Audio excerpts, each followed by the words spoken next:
Bonjour, on va faire la semaine 4 de l'exercice pratique 1 qui consiste à faire, dans le fond, l'assemblage avant du vélo. J'ai pris un petit peu d'avance. Au niveau du cadre, je demandais de faire des portées de bearing, dans le fond, la portée pour le roulement à billes. Je l'ai déjà fait, c'est quand même une opération assez simple, fait que je me suis dit que vous seriez capable sans trop de problème. Ensuite, aussi, il y a une petite vidéo qui montre comment faire le roulement à billes, aussi assez simple avec la répétition pilotée par une fonction. Et la configuration aussi. Je ne la demandais pas en classe, mais j'ai quand même fait la petite vidéo pour vous montrer comment ça fonctionne. Et maintenant, on va tout simplement finaliser l'assemblage du vélo. On va tasser ça. J'ai déjà inséré mon cadre avec les portées de bearing qui sont là. Idéalement, c'est de faire exactement comme on ferait en usine, d'assembler tel que en usine, c'est-à-dire ce qu'on commencerait à faire, ça serait d'insérer un roulement à billes. Normalement, le bearing devrait être là. Qu'on va venir assembler ici en dessous. On peut le mettre à peu près et ensuite venir tout le configurer. Quand on fait une concentricité, vous vous rappelez, vous pouvez toujours changer la direction pour bien le faire. Dans le fond, j'ai centré le centre avec le centre. J'accepte. Et ensuite, je vais me servir de ma bille et de, dans le fond, sur ce sur quoi la bille va s'appuyer, c'est-à-dire la portée. Je vais cliquer dessus. Et vous voyez, par défaut, il me donne la tangence. Je vais accepter ça. Donc, mon bearing serait positionné. Il tourne encore. C'est pas si grave que ça, même s'il tourne. On pourrait le barrer, mais actuellement, on peut le laisser comme ça. C'est pas tellement grave. Ensuite, on va venir insérer la fourche. J'ai mis la fourche de secours, si je me rappelle bien, la fourche de secours qui est là. Il va finir par nous la donner. Et on va cliquer, la mettre un peu où est-ce qu'on veut. Maintenant, ce qu'on fait, c'est qu'on réfère toujours les pièces en fonction des pièces qui touchent. Comme ici, au niveau du bearing, j'ai donné les contraintes avec le cadre parce que ces contraintes avec le cadre, ça touche au cadre. Maintenant, ici, dans le fond, la fourche, je vais lui mettre une contrainte au niveau du bearing parce que c'est sur le bearing que ça touche. Donc, concentrique avec lui. Et voilà. Et ensuite, je vais accepter, bien sûr. Je vais mettre encore une fois un angle. Parce que ça, c'est l'angle pour, encore une fois, venir appuyer sur le bearing. Et on va cliquer sur une bille. Et voilà. Vous voyez maintenant, c'est... je vais l'accepter comme ça. C'est dans le fond le bearing qui contrôle, si on veut, la hauteur de ma fourche. Vous voyez, si je déplacerais la portée ici, ben, la fourche monterait. Au lieu d'essayer de trouver une distance qui n'est pas logique, de trouver la distance entre le cadre et la fourche, ben, ça ne marche pas parce que c'est vraiment cette bille-là qui contrôle la hauteur de la fourche. Ensuite, je pourrais laisser le mode comme ça. Je vais insérer l'autre bearing.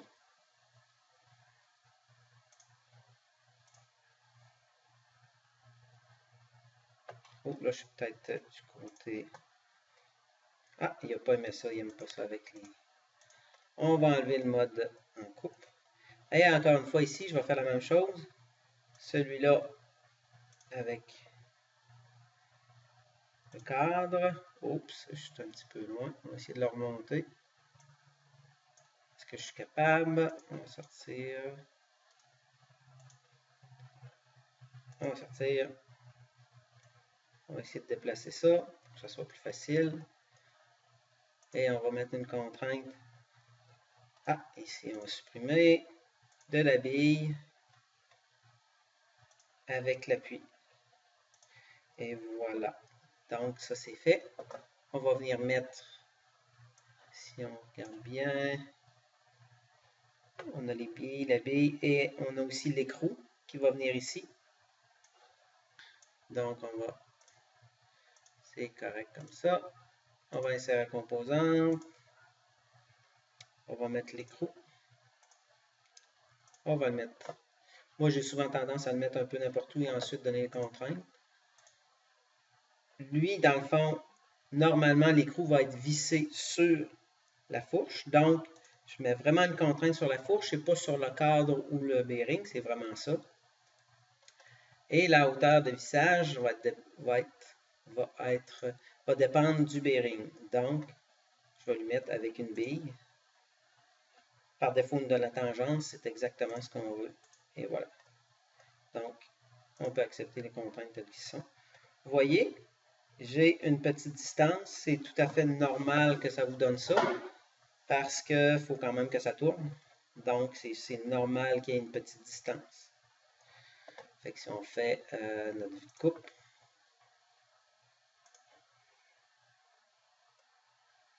beaucoup vont essayer de mettre l'écrou qui va tomber, qui va être coïncident à cette face-là, mais si vous faites ça, dans le fond, la bille va être à l'intérieur, dans le fond.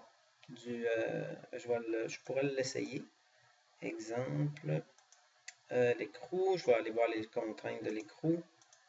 Je vais supprimer, pas effacer, mais supprimer la tangente.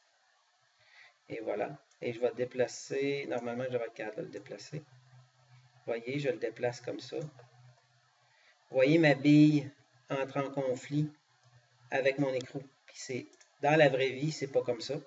Donc, c'est vraiment l'écrou qui contraint, qui détermine la hauteur. Donc, je vais annuler la suppression, je vais le replacer. Et voilà.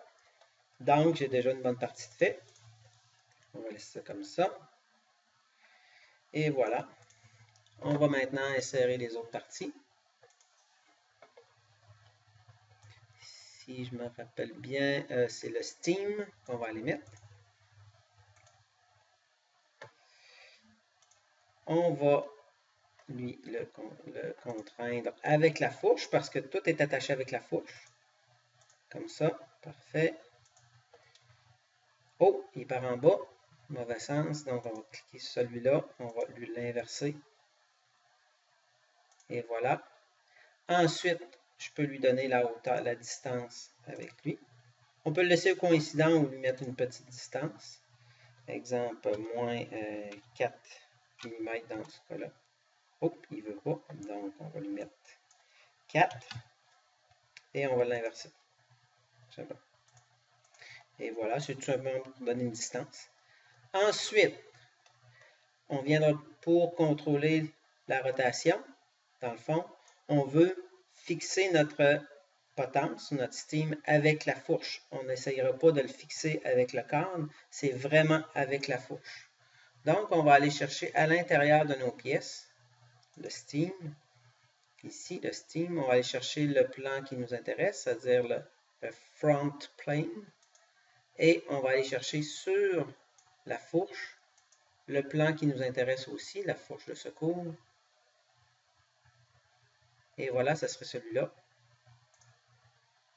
Bon, ici, petit conseil, moi, je les mets jamais coïncidents, je les mets toujours parallèles. Pourquoi? Parce que, exemple, mon cercle serait décentré, ou je shifterais un peu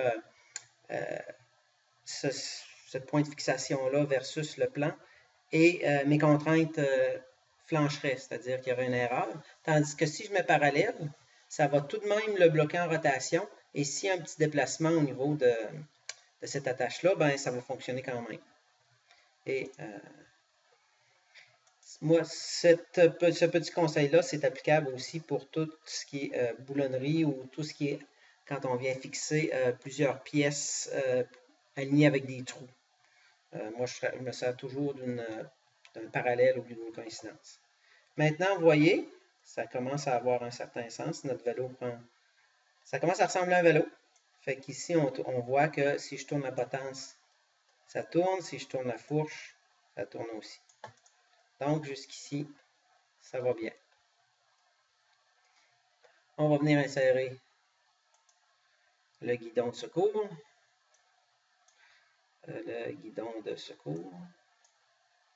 Vous pouvez réutiliser des pièces que vous avez déjà fait. Moi, j'ai mis guidon de secours pour ceux qui, exemple, l'auraient pas fait.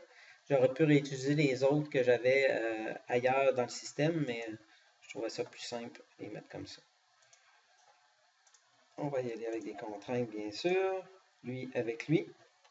Est-ce que mon guidon est dans le bon sens? On va l'inverser. Parfait. Numéro 1. Ensuite, on va aller chercher à l'intérieur de mon guidon le plan milieu guidon de secours, qui devrait être celui-là, le right plane, avec la potence ici, qui serait ce plan-là. Celui-là, je le mets coïncident, je ne mets pas parallèle, je le mets vraiment coïncident, parce que si je le mettrais parallèle, je pourrais bouger. Et je ne veux pas. J'accepte ça. Maintenant, il nous reste à contrôler la rotation de la potence. Du guidon, c'est-à-dire sur la potence. On va venir sélectionner le plan de face ou le top, ça fonctionnerait quand même. Exemple, on va prendre le top, pourquoi pas, avec le Steam, ce plan-là. Vous voyez, type de contrainte, c'est pas coïncident, on ne veut pas qu'il soit coïncident, on va lui donner un angle.